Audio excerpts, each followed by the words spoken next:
A partir de este momento, estás sentado en la butaca de al lado. Con Miguel Cane. Hola, ¿qué tal? Soy su monstruo estrella favorito, Miguel Cane, y esto es La Butaca de Al Lado. Buenas tardes, buenas noches o buenos días, según sea el momento en el que ustedes sintonizan este podcast. Y pues hoy vamos a hablar de una serie que gusta mucho, que yo no pensé que a mí me fuera a gustar y también me gustó mucho. Y que en realidad no deja de sorprendernos al público, porque es una serie muy sorprendente. Y vamos a hablar de esa serie con un invitado muy especial a esta butaca. Nos acompaña el actor Ignacio Rivapalacio.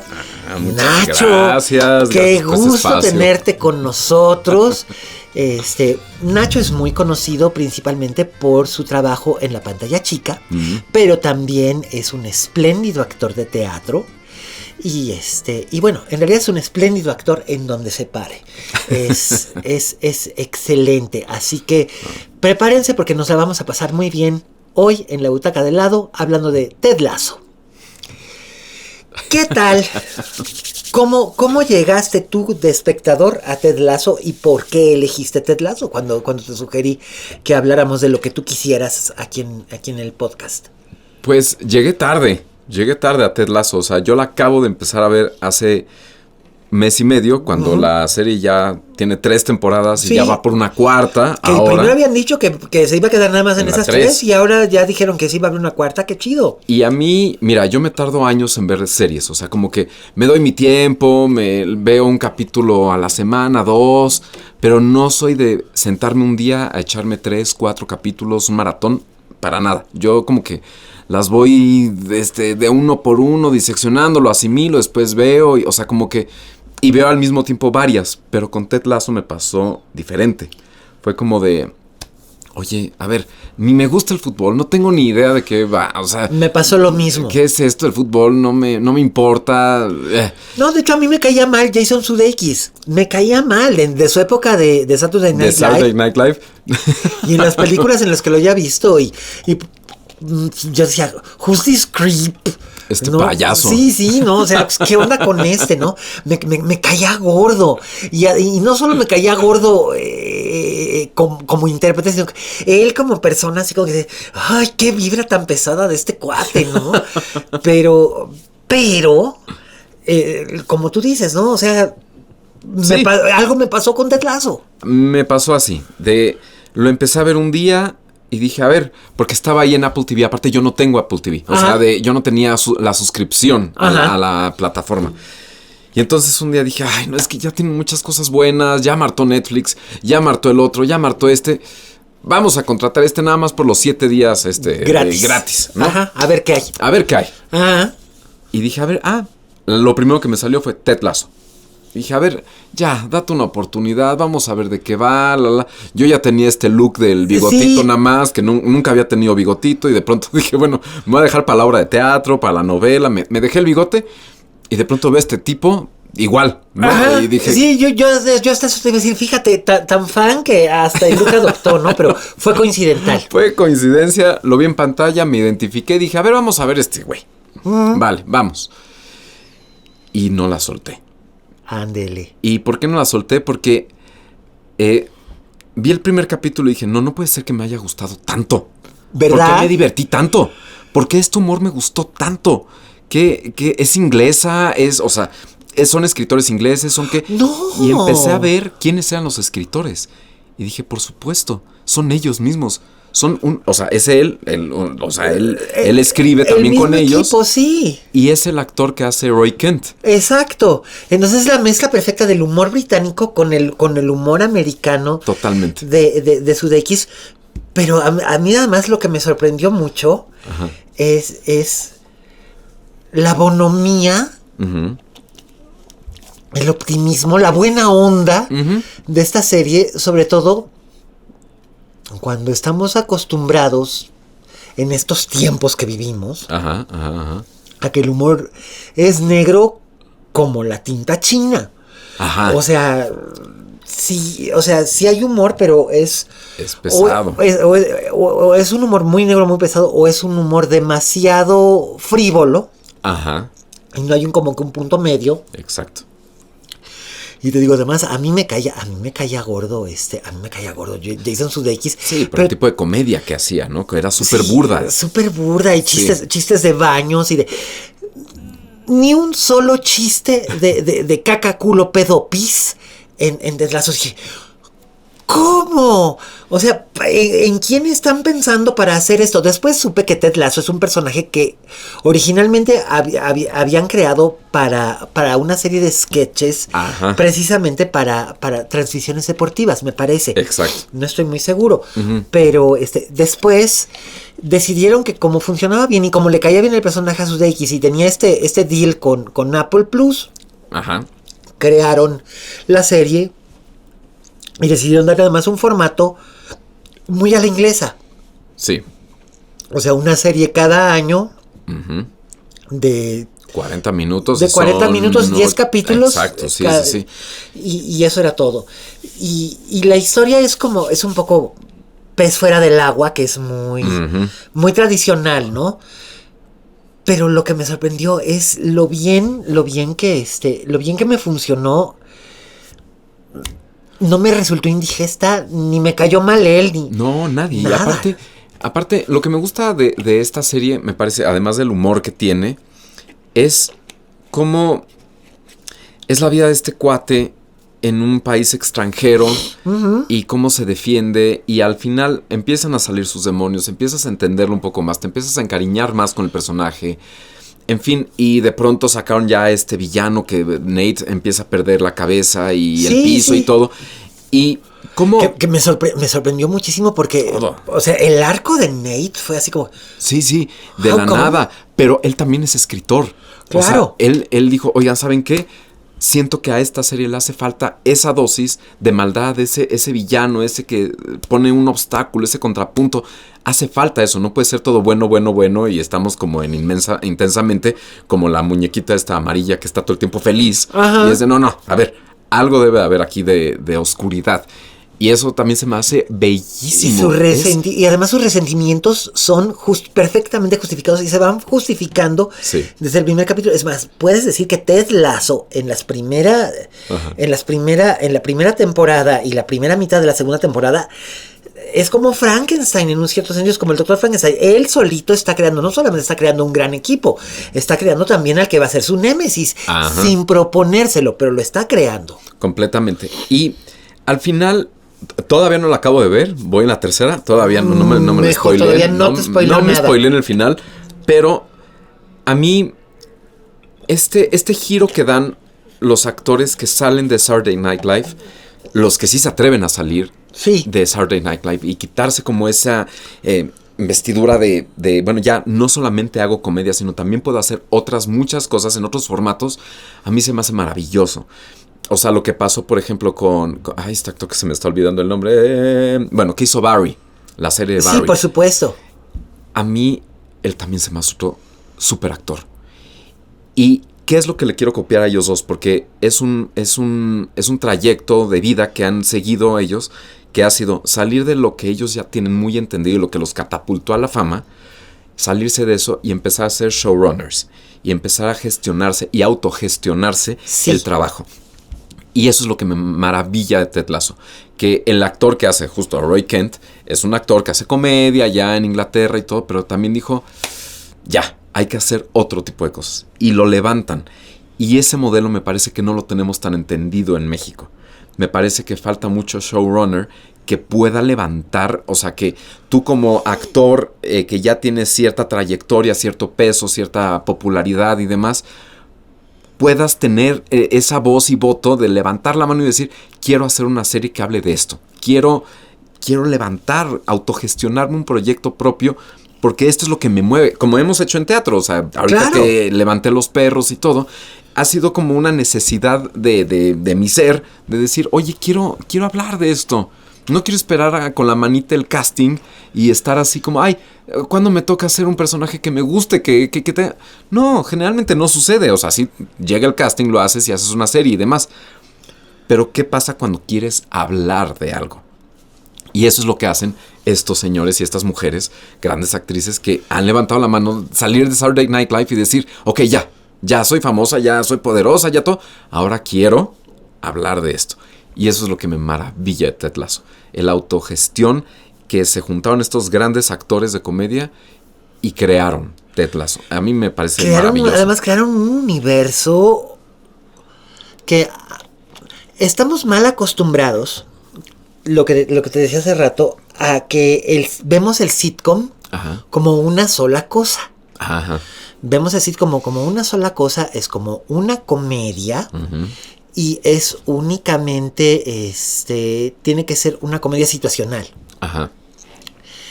Aquí en México existió la tradición del sitcom por décadas. Ajá. Mucho se lo debemos al señor, a don Roberto Gómez Bolaños, que hacía un sitcom muy exitoso. Uh-huh. Varios sitcoms muy exitosos que después se conjuntaron en un solo programa. Ajá. Pero era siempre un mismo concepto al que le hacía variaciones. Uh-huh. Pero era un personaje que era el antihéroe, que al mismo tiempo era sumamente entretenido, pero era casi siempre el slapstick, etcétera, etcétera. Que funcionó muy bien. Uh-huh. Y sigue funcionando, dejó una huella inmensa a todo lo largo del continente. Uh-huh. No obstante, nos malacostumbramos a eso o a ser sucedáneos o uh-huh. derivados uh-huh. de otros sitcoms. Ahí está, por ejemplo, Mi secretaria es un sitcom que yo disfruté muchísimo, que me tocó en mi generación. Tú probablemente no te tocó ya ni siquiera de primera corrida, pero seguramente has visto. Sí, de las repeticiones. Que era un sucedáneo de Mary Tyler Moore Show, que es considerado por muchos expertos uh-huh. como el mejor sitcom uh-huh. de la década de los 70 y por algunos, especialmente por mujeres, como el mejor sitcom de la historia, incluso mejor que Seinfeld. Ajá. Que era la historia de una mujer profesionista uh-huh. en un mundo donde tenía que competir, no necesariamente competir, porque era más lista que los hombres con los que trabajaba, uh-huh. pero tenía que mantener un balance. Uh-huh. Y este programa funcionaba más o menos en ese sentido, pero uh-huh. el personaje femenino no podía ser demasiado fuerte porque la sociedad todavía en los años 70 y 80 todavía no estaba muy bien visto. Una mujer completamente independiente de un hombre y que no necesitara un hombre para justificar su existencia en una ficción Ajá. en televisión era una lata, era un verdadero problema porque la gente no lograba comprenderlo. Siempre tenía que ser un hombre y una mujer. O estaba Hogar Dulce Hogar, ¿no? Con Sergio Corona y Luz María Aguilar, que Jorge era Ortiz de Pinedo. O Jorge Ortiz de Pinedo con Doctor Cándido Pérez, que era un excelente sitcom. Exacto. Por mucho tiempo, hasta que se hartó Jorge Ortiz de Pinedo de hacerlo, porque se dio cuenta de que en realidad ya estaba dando de sí, y entonces antes de que terminara de dar de sí, decidió experimentar con otras cosas. Y uh-huh. estaba bien. Creo que finalmente él sí tenía más o menos la idea de lo que es ser un showrunner, como tú lo mencionabas. Exacto. Y estamos hablando de una década de los 80, 90. De los 80, 90, sí. Exactamente. Y, por ejemplo, a mí, de las mujeres latinoamericanas que más me han gustado sus programas, era Anabel. Sí, Anabel, por ejemplo, y Juana y sus hermanas de Argentina. Sí. Que es maravillosa. Y Anabel, básicamente, y ella misma te lo puede decir, el programa de Anabel se lo ofreció Enrique Segoviano tomando el formato de The Carol Burnett Show. Que Carol Burnett, la famosa actriz de Broadway, comediante, tal, Ajá. que era un programa en el que cada semana tenía un invitado y tenían distintos sketches. Algunos eran sketches con personajes ya establecidos, Ajá. otros eran sketches espontáneos, algún número musical, y ella haciendo comentarios un poco sobre la filosofía de la vida, etcétera, etcétera. Y a Anabel le fue muy bien también, hasta que también llegó un punto sí. en el que, bueno, también 8 años, como ya decía, 8 años al aire, sí, sí. Fue demasiado. Sí, sí. Pero funcionaba muy bien. Y es verdad, pero como tú decías, nos malacostumbramos un poco a eso, y después el sitcom desapareció. Uh-huh. Sí. El sitcom desapareció. Ahora sigue apareciendo de alguna forma, no solo en televisión abierta, que en televisión abierta sigue existiendo. Sigue habiendo sus sitcoms, pero son sitcoms que están que tratan de seguir una fórmula que ya se hizo en los 90. O sea, hay como un retraso como de 20 años en ese concepto, o se están resucitando sitcoms de los años 80 o 90, Casados con hijos, Enloqueciendo contigo. Exacto. Lo cual no está nada mal. Yo confío mucho en los escritores que se eligieron para esos programas y los elencos. Adrián Uribe a mí me parece un actor sumamente versátil, que no ha tenido muchas veces la ocasión de demostrar que es un actor formado en toda la extensión de la palabra, porque es un actor que se formó estudiando. Sí, con Luis Jimeno y con todo eso. Sí. Bueno, Regina Blandón, que es un animal de la escena desde que era pequeña, que ella es una actriz nata, es una actriz natural. O Memo Villegas, que es formidable, tiene un talento tremendísimo, pero como tú dices, es importante que los programas no solamente sean entretenidos, sino que digan algo. Ajá. Y Ted Lasso sí dice cosas, que eso es... Completamente. Y creo que Ted Lasso también lo que tiene es que, mira, estamos viviendo tiempos tremendos. Horribles. Y creo que, o sea, yo prendo las noticias y es desgarrador. ¿Por qué te torturas? Exacto. Y es desgarrador, es bastante feo escuchar que estamos todo el tiempo a un paso de una gran guerra, de que alguien meta de más las narices y esto se ponga muy caótico y muy violento. Alguien se le vaya el dedo al botón y adiós Nicanor. Exacto, y que están todo el tiempo amenazando y que mira, yo tengo la de nuclear. Y aquí también, y además, y la persona que va a tener el acceso a esas llaves está completamente loco, además. Exacto. Entonces, como que de pronto digo, ya me quiero desconectar. Me quiero desconectar, quiero ver otra cosa, quiero ver algo. Y ya he visto 477 veces Friends, How I Met Your Mother, The Big Bang Theory. Comedias de gente blanca que se siente... Y digo, no estoy siendo racista a la inversa por decir esto. Más bien, programas sobre gente estereotípica y estereotipada. Ajá. Cuyos problemas son como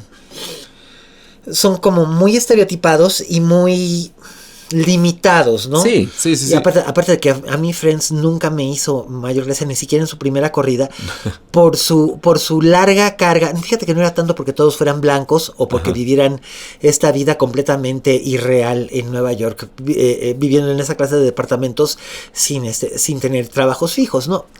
No es tanto eso, finalmente. Puedo entender que es televisión y eso no me importa. Sí. A mí lo que me molestaba era la carga de homofobia que había en Friends. Sí, completamente. Y todavía hay gente que me lo discute, ¿sabes? Y digo, por Dios, hay gente que hizo estudios sociológicos acerca de eso, y es capítulo por capítulo y escena por escena de todos los cuántos se estigmatizaba ser gay y que era terrible, ¿no? Y los comentarios y los chistes crueles y homofóbicos que ahí está todo eso. Sí, y por ejemplo, a mí se me critica mucho, o sea, con la gente que me llevo, mis amigos, mis amigas y todo, que yo amo Two and a Half Men. Ok. Amo esa serie. Ok. Pero sí, hay una carga enorme de estos dos hombres que tienen pavor a que un hombre los toque o que se encuentren con un hombre. Entonces, consumen mujeres, sexo, droga, alcohol. Y viven juntos, ¿no? Porque uno es un inútil y el otro, pues, le dio el golpe de suerte que escribía jingles y era millonario. Sí. ¿No? Que también es un problema totalmente lejano a nuestra realidad. No viven en California, en una playa Suspension en Malibu. Of disbelief, exacto. Y nada, pero a mí la manera en que escriben esos escritores se me hace maravillosa. El cómo tienen tan medido el humor y cómo Charlie Sheen, a mí me da coraje cómo se echó a perder él solito, porque era un estupendo actor, estupendo. Y ves ahorita entrevistas con él o de pronto algo que sucede y lo ves ya totalmente acabado, decrépito, mal. Y porque la misma industria lo sacó. Sí. Él fue de los primeros Me Too de la vida. O sea, ya conocido como Me Too. Fue de las primeras personas que se le acusó de tú acosabas, tú hacías, tú bla bla. Y bueno, pues sí, y se echó a perder la carrera. Fueron las capas de que se fue sabiendo de que no solamente mujeres, acosaba hombres, mujeres, todos, niños, sí. Bueno, hasta todo lo que se moviera. Sí. Y él tenía un desajuste y un problema de adicción desde muy joven, que además nunca se le ayudó a buscar ayuda. Sí. Y es una verdadera tragedia, sobre todo porque el caso de Charlie Sheen él es hijo de este gran actor, Martin Sheen, que hizo hasta lo imposible, hasta aquí puedes llegar, ¿no? Sí, ¿Qué exacto, tanto puedes hacer, no? Sí. Entonces sí, es una verdadera historia triste. Pero sí puedo entender perfectamente bien que todos tenemos una serie que nos gusta por razones inexplicables. Por ejemplo, yo disfruto muchísimo una serie que se llama Blue Bloods, que es la cosa más ñoña y melodramática y regañona de policías que existe, y sin embargo a mí me gusta, como Olivia Benson, ¿no? Me hace sentir acompañado, o sea, lo pongo y estoy escribiendo o estoy haciendo lo que estoy haciendo, pero pues ya nada más oír esas voces. Digo, por supuesto que sé que los conflictos que presentan son la cosa más políticamente correcta del mundo. Exacto. Pero no te sucede que es como se han convertido esas series parte lo que nosotros criticábamos de las novelas. Oh, sí, claro. Que a veces la novela, ya ni siquiera ves la novela, ni siquiera ves la pantalla, lo escuchas y te acompañan y se convierten como en tus amigos o tus amigas en tu día a día, porque ya ni siquiera tienes el tiempo para sentarte, ver, reírte o no reírte, llorar, acompañarlos en su drama, lo que fuera. Ya se convierten en acompañantes. Es de, ay, mira, yo a mis hijos, a mis gatos les pongo así de, bueno, ahí va 2.5 Men, y les pongo y ellos de pronto se sientan, ven que hay como movimiento, sonido, risas. A mí me pasaba con mi perra y con las Gilmore Girls. Reconocía el tema de las Gilmore Girls, y entonces ya se echaba en el sillón porque reconocía la música, y entonces se quedaba ahí, o sea, veía el movimiento y oía las voces y se sentía acompañada, y yo podía hacer mis cosas. Y no es que me disgustara Gilmore Girls, al contrario. Es solo que pues ya llegó un momento en el que mi atención ya no era indispensable prestarle atención a esto. Pero con Ted Lasso me pasa que ahí sí le tengo que estar prestando atención. Completamente. Y además porque el inglés, ahí sí yo tengo que leer subtítulos porque tienen un inglés. Sí, como un no. inglés británico, y aparte ahí mismo todo el equipo tiene diferentes nacionalidades, entonces unos hablan aquí, unos hablan acá, o sea, mexicano, el mismo Cristo. Que es maravilloso. Es padrísimo, es muy divertido. Yo hice una película con él en Guadalajara, es muy divertido él, Es muy humilde, muy buena onda. Pero es que además el personaje es sencillamente entrañable. Sí. Pero en realidad todos, hasta Nate, son en cierta forma son entrañables, y a mí me gusta Ted Lasso en el sentido de que a mí no me gusta el fútbol, no soy futbolero, no soy pambolero, no me gusta el fútbol americano y no me gusta el soccer. De hecho, no me gustan los deportes, no me interesan. Ahora sí que fui el estereotípico niño gay al que no le interesaban en absoluto los deportes. Los deportes. Tampoco me interesaba el ballet, así que bueno, tan estereotípico no era, pero los libros sí. Pero los libros ya estaba metido. Sí. ¿Qué tal? Y el cine. Exacto. El cine. No, era ver a Audrey Hepburn o a Natalie Wood y que se me cayera la baba, ¿no? y por supuesto, y al principio todavía tenían los adultos esperanza de que se me cayera la baba porque estuviera enamorado de Natalie Wood o de Audrey Hepburn, pero no es que estuviera enamorado de ellas. Es que yo quería ser alguien que fuera como ellas o lo que estaban representando, pero tampoco quería ser mujer, pero bueno, es algo más complicado que eso, o menos complicado que eso, según se vea. Pero en este sentido, creo que Ted Lasso, no sé si a ti te pasa, pero a mí Ted Lasso lo que me pasa cuando la veo es que me dan ganas de que esa gente esté en mi, o sea, estuviera en mi vida, o sea, que fueran mis vecinos o que fueran mis cuates, ¿no? Y mira que además te digo que me sorprende porque estamos hablando de un Jason Sudeikis que te digo, a mí me caía mal. Ajá. Es más, hasta en una película que a mí personalmente me gusta, que es la de Nacho Vigalondo, la de Gigante, con que es Anne Hathaway y él me caía pésimo, aunque decía, claro, si Nacho Vigalondo tenía que elegir para este personaje que es un mamón destructivo, tenía que elegir a alguien, está perfectamente casteado Jason Sudeikis, pero yo decía, ay, no, señor, no. Y de repente digo, ay, pero carajo, qué bien me cae este tipo, qué bien. De verdad. Y yo creo que también tiene que ver con el tipo de escuela y educación que tienen todos estos actores en Hollywood, que los que le pegan a la comedia es porque seguramente también son muy buenos actores en drama. Sí. Y no forzosamente al revés. O sea, los que son muy buenos actores en drama no forzosamente son buenos en la comedia.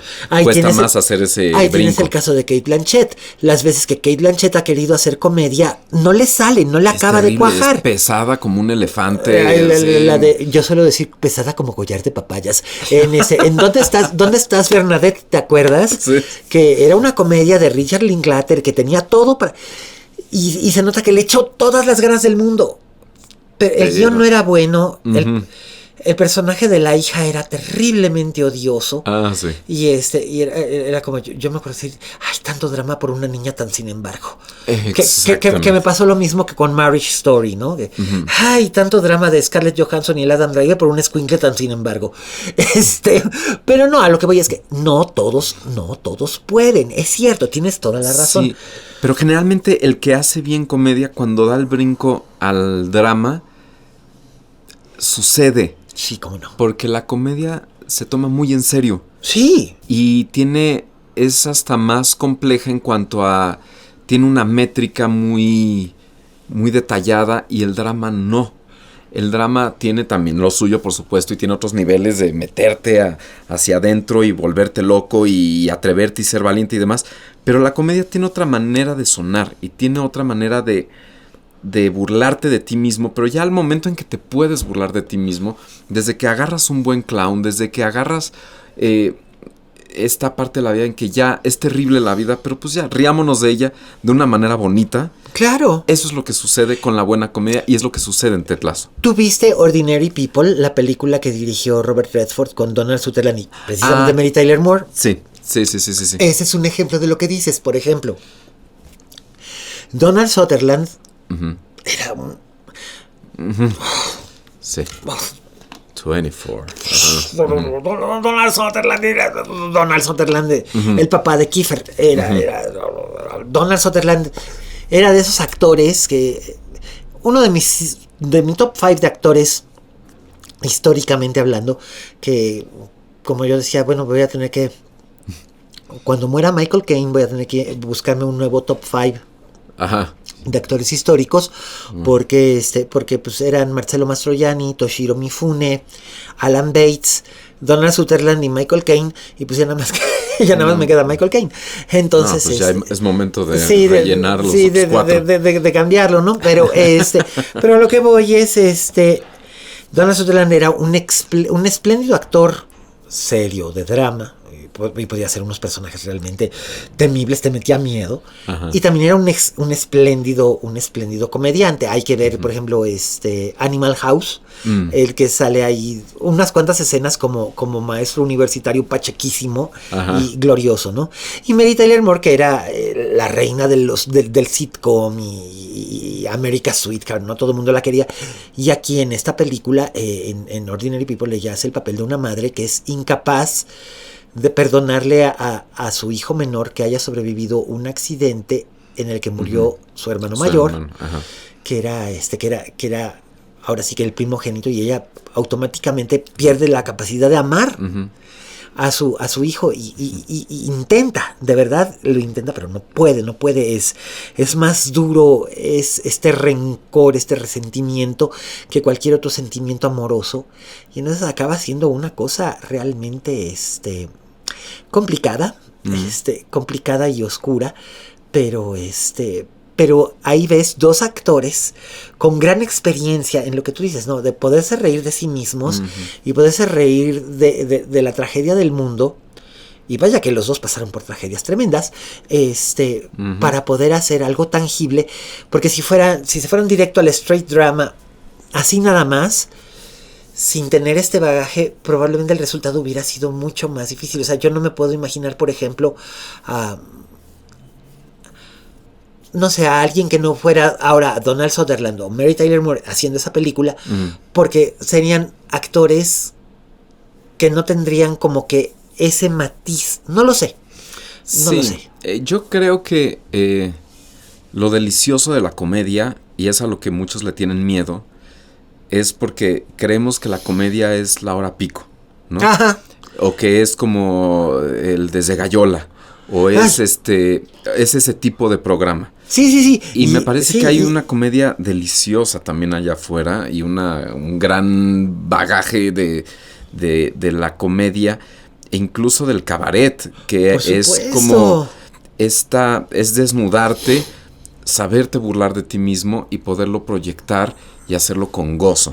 Y tomarlo muy en serio. Aquel gran programa que hacían Ausencio Cruz y Víctor Trujillo, La Caravana. Exacto. La Caravana, que tal vez no te tocó, pero... Pero sí, ahí está. Es un referente, que era básicamente volver al teatro de revista que se hacía al principio, a principios de siglo, en los años 20, en los años 30, con un comentario mordaz. Y además estaban en la televisión, que en ese entonces era televisión del Estado. Entonces, para hacer su sátira político-social, tenían que ser muy audaces y muy ingeniosos. Y después vino una época de apertura en la que sí se pudo hacer mucho de esto. Por desgracia se engolosinaron con el recurso. Y ahora, bueno, vete tú a saber ahora qué es lo que vaya a pasar, ¿no? Pero lo que tú dices es cierto. La comedia tiene muchas vertientes, muchos legados y muchas cosas maravillosas que ofrecer. Ahora bien, ser un comediante, y esto tú lo sabes, porque has hecho series de televisión dirigidas al público infantil, has hecho series juveniles, has hecho telenovela, has hecho series, melodramas serios, has hecho teatro del absurdo, El loco y la camisa, has hecho teatro musical, fue un gran Simba en el Rey León. Bueno, yo no fui Simba, ese era Carlos Rivera. No, ¿quién eras tú? Yo era Ed, la hiena tonta, o Timón. Es cierto, un gran timón, perdón, Sí. Tiene un gran timón. Ya, yo te vi haciendo timón, perdón. Mira. Bueno, sí, Carlos Rivera sí, pero bueno, yo te vi haciendo un gran timón. Y al mejor cazador se le va la liebre, señor.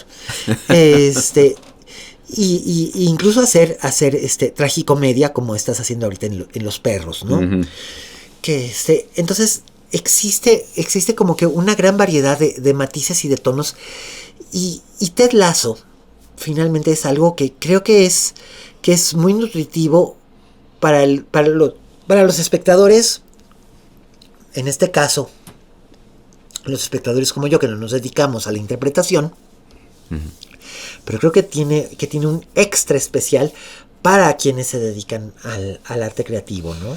Sí, creo que, por ejemplo, si tú ves el elenco de Ted Lasso, la dueña del equipo de fútbol, ella es extraordinaria y tiene una comedia divertidísima, pero tú la ves en otra que fue Sex Education, haciendo la mamá lesbiana, y ahí no tiene un ápice de sarcasmo de comedia. No. Tampoco en The National Theatre, que ella también es parte de la Compañía Nacional de Teatro en Londres. Ella ha hecho Shakespeare, ha hecho, grandes textos. Y es espléndida. Y seguramente muchos de ellos no había absolutamente nada de comedia. Pero entonces a eso voy. Creo que el cómo van generando estos elencos tan eclécticos, pero que lo que los une es una comedia tan fina, tan bonita, tan bien bordada, que seguramente en el casting no fue de un chiste de pastelazo, sino era una escena que pudiera ser una escena muy dramática, pero si la trabajamos la podemos llevar a la absoluta comedia. Eso es lo rico, que tienen un buen texto, que actores hechos y derechos se juntaron y crearon y escribieron y se autogestionaron este trabajo y dijeron, yo quiero ser el asistente de la dueña del equipo de fútbol, pero yo escribo, pero también actúo, ¿eh? Ah, perfecto. Es como The Office, no The Office la de Ricky Gervais, sino The Office la de Estados Unidos. La de Estados Unidos, exacto. Que hay varios del elenco, eran escritores. Sí, incluyendo a Krasinski o empezando por Krasinski. Exactamente, sí. Y que ellos estaban en el cuarto de al lado en el set, que era también parte del set, pero si no lo usaban, ahí se iban y se ponían a escribir, mientras en el otro set al lado se estaba grabando. ¿Sabes en qué sitcom mexicano se hacía esa dinámica y no se ha vuelto a aplicar, pero funcionó durante varios años, y de hecho fue un fenómeno? Cachún, cachún, rara. Con nuestro Gerardo González. Sí, con nuestro Gerardo González, el maravilloso Doctor Edison, lo queremos mucho, vecino. Sí.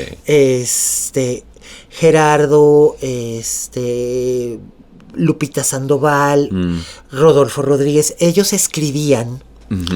Entonces ellos digamos que tuvieron la libertad de que los dejaran Pati Juárez y Luis de Llano.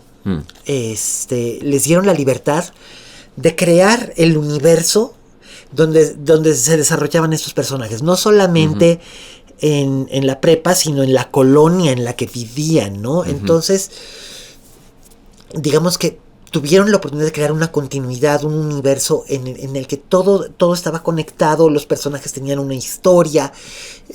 Sí. Y ya no se hacen las cosas así. Ya no se hace. Sí, exacto. Y creo que eso es algo que tenemos que recuperar como intérpretes mexicanos, como creadores, porque creo que desde la carrera nos vienen diciendo, tú eres actor. Tú te tienes que quedar actuando y tú tienes que ser un monstruo en el escenario y en el set. Pero ¿cómo vas a ser un monstruo en el escenario si no tienes... Puedes tener la suerte de que alguien te escriba algo específicamente, pero no siempre se da. Sí, yo, mira, tengo una filosofía. Yo hago tele para poderme pagar mi teatro. Entonces, yo, si algo puedo ahorrar en tele, pues después lo hago para producirme mi pastorela, ¿no? Porque en México de por sí hay pocas audiciones para teatro. Si no es teatro musical o teatro comercial, para teatro independiente o institucional es muy raro que abran una audición. Nosotros no tenemos que levantar. Tú lo sabes muy bien porque trabajas con la misma productora de cabecera que tengo yo, que es Hanna Berumen, que Hanna y yo nos conocemos desde los años 80. Desde los años 80. Y Janita y yo muchas veces hemos tenido que, ahora sí que como Scarlett O'Hara, meter las manos en la tierra y salir adelante con lo que podemos, podemos. Exacto. Porque es muy difícil. Tú tienes un handicap a tu favor, que es como quiera que sea, como tú dices, yo puedo hacer esto para hacer esto. Exacto. Y nosotros no necesariamente tenemos ese campo tan abierto, pero buscamos la manera de hacerlo. Ahora, y siempre nos está dando vuelta la ardilla. Ahora bien, tú dices que hay que autogestionarse. ¿Qué propones tú? Digamos, tomando como un ejemplo Ted Lasso. No estoy diciendo que se haga una versión mexicana de Ted Lasso, porque ahorita, por ejemplo, ya anunciaron que van a hacer una versión, Club de Cuervos era una versión era una versión mexicana que tuvo más éxito que el sitcom inglés en el que se basó, que ese nada más tuvo una temporada, y Club de Cuervos sí tuvo como 5, ¿no? No sé 4, creo, no me acuerdo, pero funcionó muy bien, al menos las primeras 3. Y ahora van a hacer precisamente una nueva versión de The Office, pero creo que la quieren ambientar en Aguascalientes. Y es de jabones. Sí, y es de jabones. Que, ok, no está mal, pero ¿por qué no podemos hacer algo original?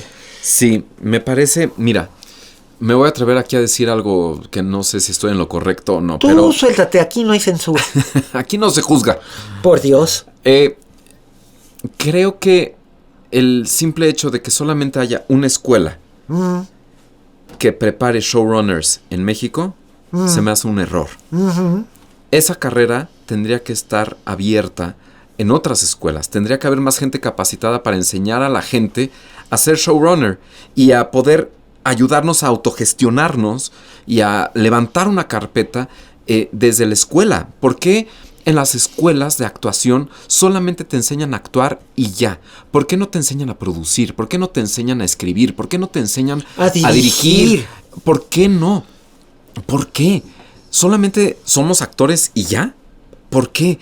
¿Por qué no es una carrera mucho más completa en la cual te puedes dedicar a escribir, a dirigir, a producir, a iluminar, a hacer escenografía, a vestuario, tal? Son ya muy pocas las escuelas que se atreven a ser un poco más globales. Entonces, eso por el lado del teatro. Y ahora, que te digan en la carrera, y eso odiaba de mi escuela, que era de, tú eres actor de teatro. Tú eres solamente actor de teatro. Los que hacen televisión se prostituyen. Los que hacen cine. Y esos mismos maestros que nos dijeron en esa época que éramos unos prostitutos por hacer televisión, hoy en día están haciendo series, hoy en día están haciendo novelas, hoy en día están haciendo películas. Mi vida, todos tenemos que comer de algo. Y está bien. Totalmente. No tiene absolutamente nada de reprochable. Son esos arranques... Lo que yo llamaba de dignidad malentendida. Ajá. Que me llevé varios bofetones por decir semejante cosa, pero lo sigo sosteniendo. Vamos, yo no volví a actuar desde la infancia. Uh-huh. Y lo dije, y es más, lo he dicho frente a este micrófono más de una vez. Es más, se lo dije a Alfonso Dosal. Uh-huh. Yo ya no actué porque sentía que lo mío estaba en otra parte, lo mío estaba en escribir y en crear de otra manera, porque sentía que yo no tenía el compromiso físico y mental que hacía falta, la estamina que hacía falta para poder además ser intérprete y actuar. Porque él decía, ay, no, es que los actores somos muy frívolos. Y digo, no, mi querido Dosal, no va por ahí. No me parecía que los actores fueran frívolos en absoluto. Es más, creo que el actor expone en cierta forma mucho más, porque yo, el escritor, alcanzo catarsis escribiendo. Tú eres el que te vas a desnudar en el escenario teniendo un colapso mental o actuando que estás teniendo un colapso mental sobre lo que yo estoy escribiendo. Yo me voy a ir a mi casita y me voy a dormir. Pero ¿y tú qué vas a hacer? Ese era un poco el punto. Ajá. Y entonces sí, tienes razón. Creo que deberían de prepararlos en todas las áreas, aunque no las vayan a ejercer. Totalmente, porque, o sea, por eso es universidad, por eso se llama universidad, porque te da universalidad, porque te da un campo de visión mucho más amplio. Una cosmovisión. Exactamente, ¿por qué nada más fijarnos en hacer tele, hacer cine, ganar dinero, ser famoso, actuar siempre en teatro, estar en la compañía tal? Porque es que es el prestigio contra la fama, O sea, hay una discusión ahí gigante que yo digo, oigan, ¿por qué nada más somos esto? ¿Qué pobreza como intérpretes y como artistas? ¿Qué pobreza? Eso era lo que decía Tilda Swinton, ¿no? Que decía, cada vez que me dicen que soy una actriz, me siento muy halagada, pero siento que en realidad no soy una actriz, soy un artista de performance que principalmente se ha desarrollado o desempeñado haciendo interpretación dramática de personajes femeninos. Por lo tanto, se puede decir que soy actriz, pero yo respeto mucho a las que solo son, a las actrices que realmente lo son. Yo soy una cosa muy distinta, o trato de ser una cosa muy distinta, o no lo sé, pero trato de aprender siempre. Exacto. Pero esa es ella, ¿no? Pero sabes a lo que me refiero. Totalmente, y creo que Mira, te voy a compartir un consejo que a mí me dio la maestra Luisa Huertas. Oh, la maestra, enorme Luisa Huertas, enormísima. Ahí va un ejemplo que esa es ella. voz, Sí, esa voz. Luisa Huertas. Luisa Huertas. Y que cuando yo estuve en la Compañía Nacional de Teatro, ella fue mi mamá en esa obra de teatro que era de Ibargüengoitia, Susana Sí. y los jóvenes. Sí. Y yo así, era un escuincle, y yo así, maestra, dame un consejo para la vida actoral, ¿qué hago? Y me dijo, cómprate un departamento. Sí. O cómprate dos, uno lo rentas y otro lo habitas. Pues no me dijo tanto, pero me dijo, cómprate un departamento. Y yo, se me hizo un consejo en ese momento totalmente, frívolo. Yo pensaba que me iba a dar el secreto de los actores, de verdad. Y me dijo algo precioso, que hoy en día lo entiendo, que es, sí, ahorra, cómprate un departamento, porque llegar a los 40 años siguiendo pagando renta es horrible, pero a donde iba más a fondo era, a veces los actores terminamos actuando y haciendo cosas solamente para sobrevivir económicamente. Eso es una triste verdad, pero es una verdad no sin que medre una cosa, sin que medre lo otro. Es Exactamente. Cierto. Entonces, en el momento en que tú ya tienes tu departamento, vas a poder tener la libertad de poder crear y hacer lo que quieres y no lo que se puede.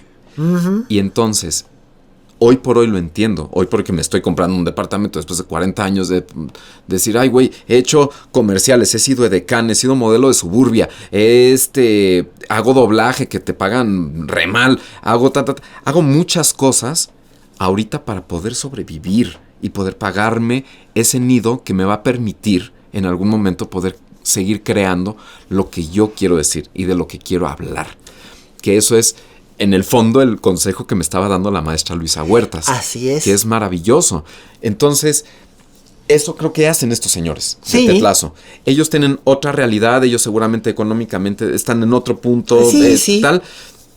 Pero ellos pudieron tener este momento y esta libertad de sentarse entre 6 o 10 actores y escritores a crear una serie. Y eso es lo que siento que en México nos hace mucha falta. Y porque no creo que lo hagan desde el ego. No. Lo hicieron por la necesidad de hablar de algo.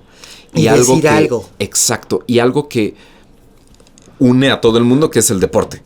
Pero que realmente justamente habla de eso. El deporte no es lo que une la humanidad. Une este corazón con ese corazón, estamos sobreviviendo juntos y nos tocó estar en un equipo de fútbol. Bueno, pero ¿cómo sobrevivimos? Siendo humanos.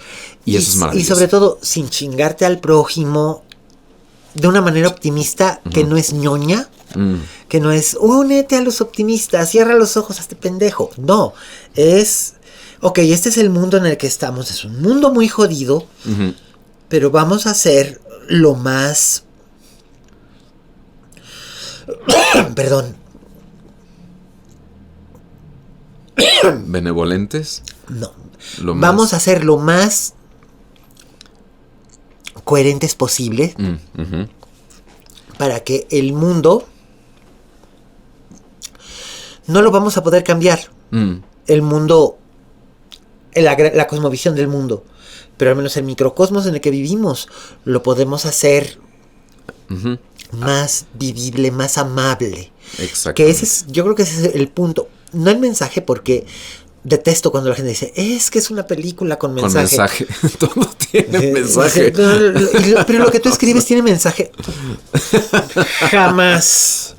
Es más, mi mensaje es que lo que yo escribo no tiene mensaje. Exacto. No es el mensaje, pero es el punto. Sí. El punto es, ok, este es el mundo jodido en el que vivimos, pero yo no te voy a joder. Y creo que eso es lo que dice Ted Lasso. Y creo que mientras haya intérpretes y creativos que tengan esta idea y que se puedan ir juntando, y a lo mejor, quién lo sabe, alguien que escuche o vea este podcast y escuche lo que acaba de decir Nacho, diga, tiene razón, y a lo mejor te busca, y a lo mejor uno y uno hacen dos, y luego viene un tercero y un cuarto, y armar una pequeña masa crítica que pueda crear algo que aunque sea pequeño, quizás no sea Ted Lasso, pero sea algo que te deje una satisfacción personal Sí. y que pueda decir algo. Creo que eso es lo más importante. Y bueno, aquí como yo no tengo absolutamente ningún pudor ni ninguna vergüenza, desde aquí le digo a Nacho que para lo que necesite, él, bueno, además tú siempre lo has sabido, No, que para lo que necesites y necesitas a alguien que teclee las cosas, pues aquí estoy. Entonces, digo, por ideas no paramos, pero pues bueno, es eso. Y además que habla justamente de un equipo. Sí, habla de equipo. Trabajar, hacer equipo. Exacto. Y creo que eso también desde la escuela nos malformaron a no crear generaciones. Sí. Esa es una tristeza. Que antes hablaba, no, la generación de Julieta Gurrola con Tavira y con bla, bla, y todos hablan de generaciones, y que eran muy buenas y que estaban muy unidos y creaban y hacían. Margarita Sanz y Delia Casanova, por ejemplo, ¿no? Todas Laura ellas. Almela y Jiménez Cacho, sí. Y hoy por hoy dices, ¿y esta generación? Hay ¿Dónde una estamos? generación definida como nosotros, así una generación que ya nos englobe en algo. Yo no la siento. A los escritores también nos pasa, ¿eh? No creas. Ajá. No creas. Después de los escritores que nacieron después del crack, que eran escritores que nacieron a mediados de los 60, Ajá. no ha habido otra. Se ha tratado de crear una, pero somos demasiado distintos y somos demasiado...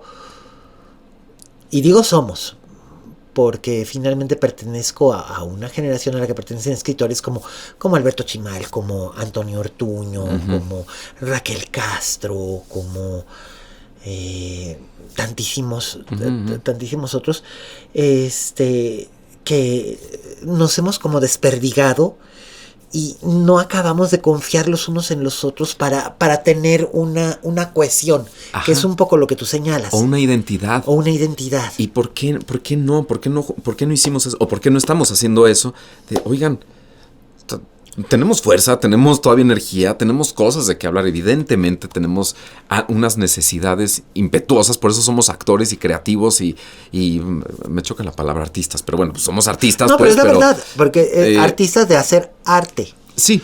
Y está, por supuesto, abierto a cualquier clase de interpretación, porque finalmente el arte es subjetivo, pero you know what I mean. Exactamente. Entonces, pues, sí, puede sonar muy pedante. Pero bueno, sí. Artistas que queremos seguir contando historias. Y mira, la pandemia no nos detuvo. Eso nos pudo haber dado una identidad de lo que hicimos los actores y directores y escritores en ese momento para salir adelante. Y se hizo y ahí vamos. Acabó la pandemia y otra vez fue como, ¡fum! Tú en tu trinchera, yo en la mía. Y no se hace nada en conjunto. Lo está pasando con los metro. Igual, pues un sector, se vio afectado por tal. Hay gente que ni le importó y es, ay, bueno, ya si no están los metros, pues ya no pasa nada, hombre. Y oigan, no. ¿Por qué somos tan indiferentes a los demás? ¿Por qué somos tan indiferentes a las necesidades que tenemos como generación? Y por eso me gusta Ted Lasso, porque no son de la misma generación muchos. Hay unos más grandes, otros claro, menores, los más jóvenes. Y aún así se juntan, lo hacen como equipo y crean. Hombres y mujeres, además. Totalmente. Y entonces creo que eso es lo que nos hace falta en la escuela. Creo que eso se está perdiendo mucho de perspectiva. A mí me dio mucha cosa ver mi escuela, que hoy por hoy la veo y está completamente enfocada a hacer tele y ha perdido muchos valores. Hay muchos maestros increíbles que siguen ahí, pero los han forzado un poco a ya no le demos tanta cabida al teatro. Vamos solamente para televisión. Y entonces digo, no, ni muy, ni tan. No le quiten el teatro, que es de las profesiones más antiguas en la historia de la humanidad. No quiten teatro, más bien lleguemos a una ecualización. El frágil equilibrio que decía Eduardo Albi, ¿no? Ajá. Y tratar de mantenerlo. Exactamente, porque eso es lo que necesitamos. Necesitamos tener arte, pero tener proyectos que también se vendan, porque también comemos, necesitamos comer, necesitamos tener trabajo que sea bien remunerado, necesitamos comprar nuestra casa, necesitamos... Ya lo creo, yo tengo 50 años y todavía pago renta, así que bueno, te digo, pero ahí, sí. Ahí hay cosas que es, oye, ¿por qué...? Bueno, eso ya va mucho más allá, es una discusión como mucho más allá. El trabajo de los actores, artistas, escritores, tan mal pagado en tan nuestro castigado país. en este país y ser tan traicionados perdón por usar la palabra traicionados, pero sabes a lo que me refiero. Por una ilusión que se nos vendió a cambio de un apoyo, que finalmente se dio ese apoyo, se dio ese espaldarazo y finalmente lo único que recibimos fue nada. Y 30% menos a la cultura Así este es, año en el presupuesto. Este año en O el sea, presupuesto, más aparte toda la serie de problemas, la posible desaparición de los fideicomisos, etcétera, etcétera. Entonces te digo, es un cuento de nunca acabar, pero lo importante es no perder el optimismo como lo cuadra Ted Lasso. Así que, damas y caballeros, esto ha sido la butaca de al lado con el gran Nacho Riva Palacio. Estoy seguro de que volverás a este micrófono y sé que habrá cosas maravillosas que ir haciendo y echaremos mucho más relajo en un futuro, pero sobre todo que no se pierdan Ted Lasso y que no pierdan el optimismo que nos propone Ted Lasso. Y hacer equipo, hagan equipo. Con quien estén, hagan equipo. Hagan equipo. Muchas gracias, mi querido Nacho. Queridísimo. Muchas gracias a ti por este espacio. Muy bien, bueno, pues ya lo saben, a Nacho lo pueden seguir, es Ignacio Riva Palacio en todas mis redes. Así es. En Twitter, en Instagram, en Facebook, Ignacio Riva Palacio. Muy bien. Y bueno, pues ¿no has migrado a Blue Sky todavía? Hazlo, te vas a divertir, está bastante bien. ¿A Blue Sky? ¿Qué es a Blue Sky? Es una... Ya te explico, pero ya verás. Ok, mudaré.